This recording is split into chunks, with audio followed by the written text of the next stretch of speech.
श्रावण महिन्यात उपवास असेल ना, उपवासासाठी खास एक नवीन पद्धतीने रेसिपी शेअर केली आहे। यामध्ये तुम्हाला कोणताही घाट घालायचा नाही, आदल्या दिवशी साबुदाणा भिजवायचा नाही किंवा बटाटा उकडवायची ही गरज नाही। डायरेक्ट आपण साबुदाणा इडली पात्रात टाकून ही रेसिपी बनवायची आहे।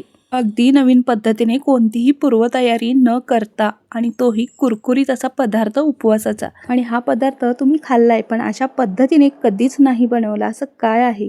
माझ्याकडे लहान मोठे असे बटाटे होते, त्यामुळे मी इथे 5 बटाटे घेतले आहेत। जो आता मी बटाटा दाखवला त्या आकाराचे तुम्ही इथे 4 बटाटे घ्यायचे। 4 बटाट्याच्या स्वच्छ धुवून साली काढून पाण्यामध्ये ठेवून दिले आहेत, जेणेकरून बटाटा काळा पडणार नाही। त्याच एका मोठ्या भांड्यात पाणी घेतलं आणि आता आपल्याला खोबरे खिसायची किसणी असते ना, त्या किसणीने बटाटा किसून घ्यायचा आहे। तर ना हे बघा, अशा पद्धतीने सगळे बटाटे मी किसून घेत आहे। अशा पद्धतीने बटाटा आपल्याला पाण्यामध्येच किसून घ्यायचा आहे, जे कसं बटाटा लाल किंवा काळा पडणार नाही।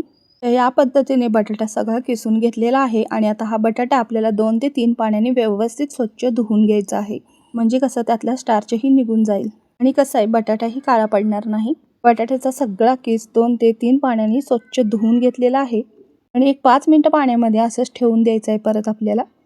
आणि 5 मिनिटानंतर यातलं सगळं पाणी काढून घ्यायचं आहे। हा सगळा किस ना आता गच्च पिळून एका वेगळ्या भांड्यात काढून ठेवायचा।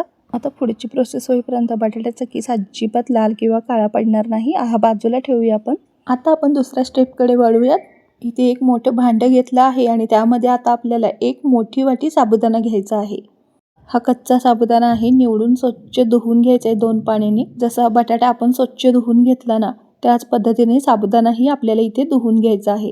कोणतीही पूर्वतयारी न करता साबुदाणा आणि कच्च्या बटाट्यापासून आगळ्या वेगळ्या पद्धतीने कुरकुरीत असा हा पदार्थ मी तुमच्यासाठी शेअर केला आहे। रेसिपी तुम्ही कुठून, कोणत्या गावातून किंवा शहरातून पाहत आहात ते नक्की कमेंट करून सांगा।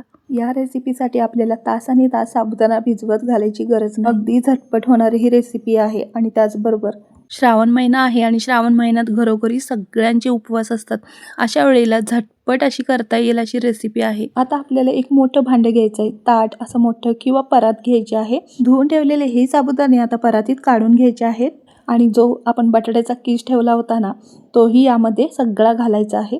आता काय करायचं आहे, साबुदाणा आणि बटाटा सगळा मिक्स करून घ्यायचा आहे, एकजीव करून घ्यायचा आहे व्यवस्थित। हाताने पीठ जसं मळतो ना तसं मळून घ्यायचं आहे। तसेच तोपर्यंत तुम्ही मला सांगा, आपल्या चॅनलला अजून सबस्क्राईब केलं की नाही? जर तुम्ही सबस्क्राईब केलं असेल तर ठीक आहे, नसेल केलं सबस्क्राईब तर पटकन सबस्क्राईब करा आणि तसेच बाजूला असलेल्या बेल आयकॉनवर प्रेस करायला विसरू नका, म्हणजे कसं आहे साधे सोपे खमंग रेसिपी तुम्ही नेहमीच बघू शकाल। या ठिकाणी साबुदाणा आणि बटाट्याचा किस आपला व्यवस्थित मिक्स करून झालेला आहे। आता हे 5 मिनिटं मुरण्यासाठी बाजूला ठेवून देऊयात आणि एक छोटंसं वाटण करूयात। वाटण्यासाठी इथे 100 ग्रॅम शेंगदाणे घेतलेले आहेत आणि खरपूस तव्यामध्ये भाजून घेतलेले आहेत। हे भाजलेले शेंगदाणे थंड झाल्यानंतर एका मिक्सर जारमध्ये काढून घेतले। तसेच त्यामध्ये आपल्याला इथे तिखटाप्रमाणे मिरच्या सुद्धा घालायच्या आहेत आणि इथे मी 5 ते 6 मिरच्या मोडून घातलेल्या आहेत। त्याचबरोबर एक मोठा चमचा जिराही घातला आहे। जर तुम्ही उपवासाला कोथिंबीर खात असाल तर कोथिंबीर ही मुठभर स्वच्छ धुतलेली निथळून घालू शकता यामध्ये। आता हे वाटण आपल्याला मीडियम असं करून घ्यायचं आहे, म्हणजे जास्त बारीकही नाही आणि जास्त जाडही नाही। बघू शकता व्हिडिओमध्ये अशा पद्धतीने हे असं वाटण करून घेतलेलं आहे। आता हे सगळं केलेलं वाटण, जे तयार केलेलं साबुदाणा आणि बटाट्याचा किस मिक्स करून घेतला आहे ना, त्यामध्येच टाकायचं आहे। केलेलं सगळं वाटण यामध्ये मी टाकलेलं आहे। त्याचबरोबर यामध्ये या चवीचं, म्हणजेच या मिश्रणाच्या चवीचं आपल्याला यामध्ये मीठही टाकायचं आहे। त्याचप्रमाणे इथे मी 1 चमचा मीठ टाकलेलं आहे। त्याचबरोबर यामध्ये थोडीशी चवीपुरती साखर टाकलेली आहे। साखर तुम्हाला जर आवडत असेल तर घालू शकता, नसेल तर स्किप करू शकता, पण चटपटीत चव छान लागते। 3 चमचे दही टाकलं आहे, दही फ्रेश आहे। 3 चमचे मी दही इथे टाकलेलं आहे, पोहे खायचा चमचा असतो ना त्या चमच्याने। आणि इथे लिंबू थोडा पिळून घेतला आहे, छान अशी चटपटीत चव होते।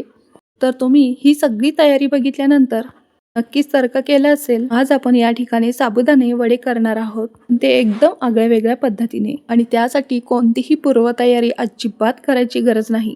तुम्ही आज ही रेसिपी पाहिल्यानंतर कधीही आयत्या वेळेला ही बनवू शकता। सकाळच्या घाई गडबडीत जर उपवास असेल, टिफिनसाठी काही बनवायचं असेल तर तुम्ही आदल्या दिवशी ही तयारी करू शकता। कसे ते तुम्हाला पुढे कळेलच। त्यासाठी आपल्याला साबुदाणा वडा स्टोअर करून ठेवायचा आहे। कसा करायचा ते पुढच्या स्टेपमध्ये तुम्हाला कळेलच। त्याआधी आपण आधीची प्रोसेस करून घेऊयात। वाटण तर आपण आधी टाकून घेतलेलंच आहे, मीठ, साखर, लिंबू वगैरे टाकून सगळं व्यवस्थित मिक्स करून घेतलं आणि बघू शकता ह्याला छान असं बाइंडिंग येण्यासाठी या केलेल्या सगळ्या मिश्रणाला चांगला बांध मिळण्यासाठी, एकजीव होण्यासाठी, छान असं मिळून येण्यासाठी आपल्याला इथे 5 चमचे व्हिडिओ दाखवल्याप्रमाणे उपवासाची भाजणी घालायची आहे किंवा राजगिऱ्याचं पीठ किंवा वरईचं पीठ वापरू शकता. फक्त 5 ते 6 चमचेच आपल्याला यामध्ये घालायचं आहे, जास्त घालायची गरजच नाही. हे सगळं छान असं मिळून येण्यासाठी आपल्याला हे करायचं आहे. हे आता सगळं व्यवस्थित आपण मिक्स करून घेऊयात. हे तुम्ही वडे ना स्टोअर सुद्धा करून ठेवू शकता आणि ना आपण नेहमी करतो त्या साबुदाणा वड्यापेक्षा हे वडे तेल सुद्धा कमी पितात आणि तेलकट सुद्धा कमी होतात. या ठिकाणी आपलं सगळं मिश्रण व्यवस्थित असं मिक्स करून झालेलं आहे. एक थोडा वेळ हे आपण बाजूला ठेवूयात आणि आपल्याला इथे आता मिक्सरच्या भांड्यामध्ये भाजलेले शेंगदाणे घालायचे आहेत. 1 चमचा जिरं घालायचं, त्याचबरोबर तुमच्या तिखटाप्रमाणे यामध्ये मिरचीही घालू शकता. अर्धी वाटी दही घातलं. यामध्ये थोडासा लिंबाचा रस पिळून घेतलेला आहे, म्हणजे चटणी कशी चटपटीत होते. चवीनुसार मीठ, चवीनुसार साखर आणि त्याचबरोबर 1 चमचा चिली फ्लेक्स घातलेले आहेत. याचं झाकण लावलं आणि मिक्सरला छान असं हे फिरवून घेतलेलं आहे. या पद्धतीने आपली चटणी तयार आहे. चटपटीत चटणी खूप छान चवीला लागते. एकदा नक्की करून पहा. दही शेंगदाण्याची चटणी साबुदाणा वड्यासोबत खूप छान लागते. तुम्ही डोसा जरी केलात ना उपवासाचा, त्याच्यासोबतही खाऊ शकता. तर ही चटणी एका मी वाटीमध्ये काढून घेतलेली आहे. आता पुढे काय करायचं आहे, जे आपण तयार केलेलं मिश्रण आहे ते घ्यायचं आहे आणि छान असे ह्याचे गोळे करून घ्यायचे आहेत. पीठ टाकल्यानंतर आपल्या मिश्रणाला छान असं बाइंडिंग आलेलं आहे. बघू शकता तुम्ही. हे कच्चे साबुदाणे किंवा कच्चा आपला बटाटा असूनही ह्याला किती एकजीवपणा आला आहे बघू शकता. छोटे छोटे अशा पद्धतीने मी गोळे करून घेतले आहेत. आता एक एक करून हे गोल केलेले गोळे आहेत ना, ते हाताने छान असे वळून घ्यायचे आहेत. छान असं वळून घेतल्यानंतर हाताखाली त्याला प्रेस करून घ्यायचं आहे. अशाच प्रकारे सर्व वडे आपल्याला करून घ्यायचे आहेत आणि तो व्यवस्थित असा दाबला गेला की व्यवस्थित वडा फुललाही जातो आणि तो आतून शिजलाही जातो. वडे तर आपण तयार करून घेतच आहोत. त्याचबरोबर आपल्याला इडली पात्रालाही थोडंसं तेल लावून ना व्यवस्थित पुसून घ्यायचं आहे. म्हणजे कसं वडे वाफून झाल्यानंतर व्यवस्थित ते सुटतात, लगेचच असे निघतात. अजिबात ह्याला चिटकूनही बसत नाहीत. सगळीकडे व्यवस्थित तेलाचा हात फिरवून घेतलेला आहे आणि आता आपण तयार केलेले वडे ह्यामध्ये एक एक ठेवून घ्यायचं आहे आणि हाताने असं गोल आकारामध्ये प्रेस करून घ्यायचं आहे हलक्या हाताने. अशा पद्धतीने प्रेस केलात ना, साबुदाणा वडे एकसारखे शिजले सुद्धा जातील आणि एकसारख्या आकारामध्ये दिसतील. म्हणजेच एका साईजचे सगळे वडे होतील. तयार केलेले वडे आहेत ना, ते इडली पात्रात एक एक करून व्यवस्थित ठेवून असं थापून घ्यायचं आहे हलक्या हाताने.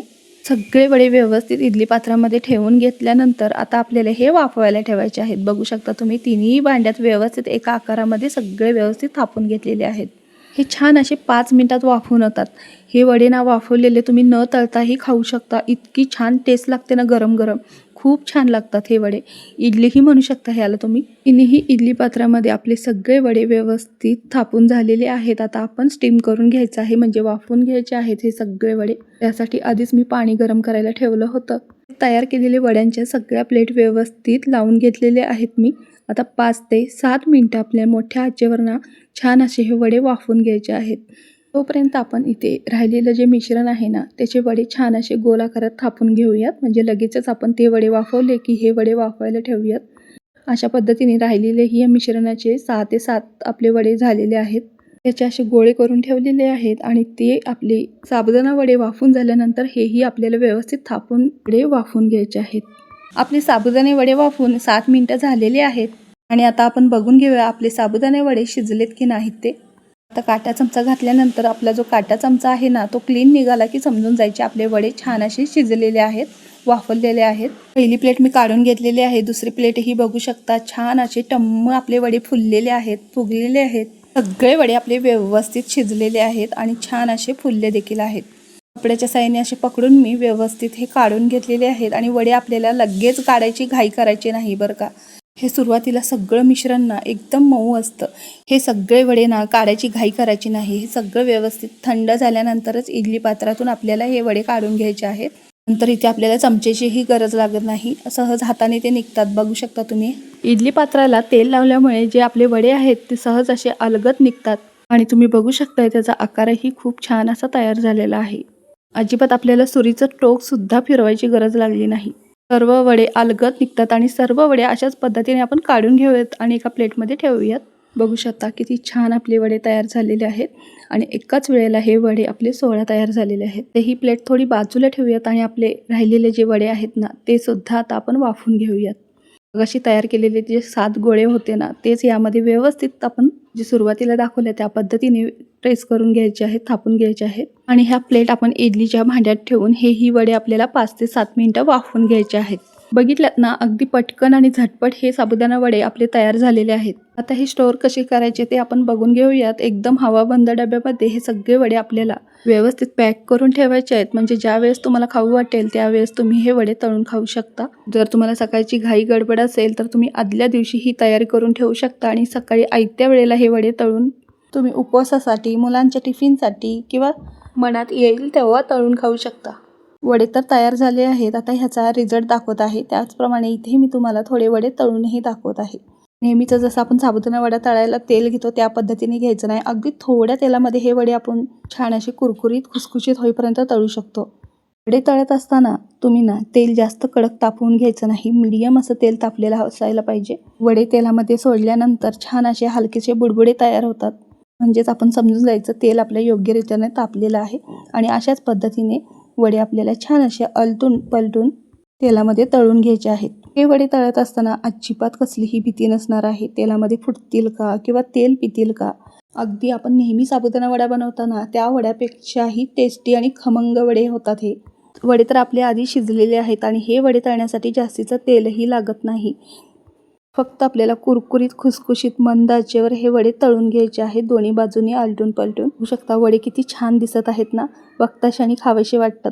फक्त ह्या वड्यांचा रंग बदलेपर्यंत आपल्याला तळून घ्यायचे आहेत. आतूनही ते शेकले गेलेले आहेत, पूर्णपणे शिजले देखील आहेत. बघू शकता मी तुम्हाला दाखवत आहे वडा आतल्या बाजूने किती छान आणि पोकळ झाला आहे. साबुदाणा हे अगदी छान असे फुलून आले आहेत. तर मग तुम्ही सुद्धा कोणतीही पूर्वतयारी न करता या पद्धतीने कुरकुरीत खुसखुशीत साबुदाणा वडे करूनच पहा. आवडल्यास नक्की करा. धन्यवाद.